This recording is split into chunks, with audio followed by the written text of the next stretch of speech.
d'État, le fameux coup d'État du 24 novembre.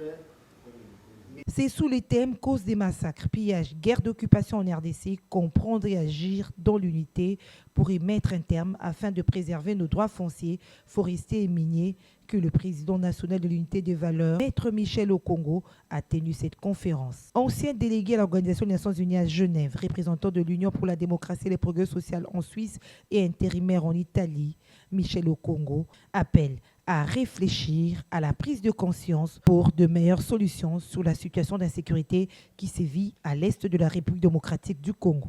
Il suffit de réfléchir sur des grandes questions de l'ère. Parce que nous avons tendance à désorienter le combat. Le combat, ce n'est pas entre Congolais présentement. Nous avons des ennemis qui ont des moyens et qui ont mis ces moyens-là entre les mains de nos voisins, que vous connaissez, le Rwanda, l'Ouganda et autres, et qui sont là en train de nous agresser. En fait, ces pays-là constituent en quelque sorte les pays par lesquels le malheur est arrivé. Ils ont été choisis par des multinationales, par les blocs occidentaux, par les États-Unis, pour émietter ce que vous appelez balkaniser le Congo, afin que chaque multinationale puisse prendre son morceau.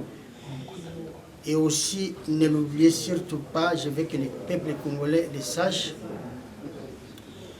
à un certain moment, lorsqu'on nous a accordé l'indépendance, mais on nous a privés de nos droits fonciers, nos droits miniers. Et tout cela, ces concessions-là ont été retenues par la Belgique. Et par la suite, en 1967, il y a la fameuse loi Bakajika qui nous a permis de nous réapproprier de tout cela. Mais lorsque Kabila, Joseph Kabang est arrivé, eh bien, nous avons perdu ces droits tout simplement parce que la Belgique s'en est réappropriée. Mais c'est ce qui fait qu'aujourd'hui les Congolais se retrouvent comme des étrangers sur leur propre sol. Et ils sont massacrés parce que les multinationales veulent tout simplement récupérer les sols et les sous-sols. Donc c'est ça la raison pour laquelle nous avons des guerres, nous avons l'occupation.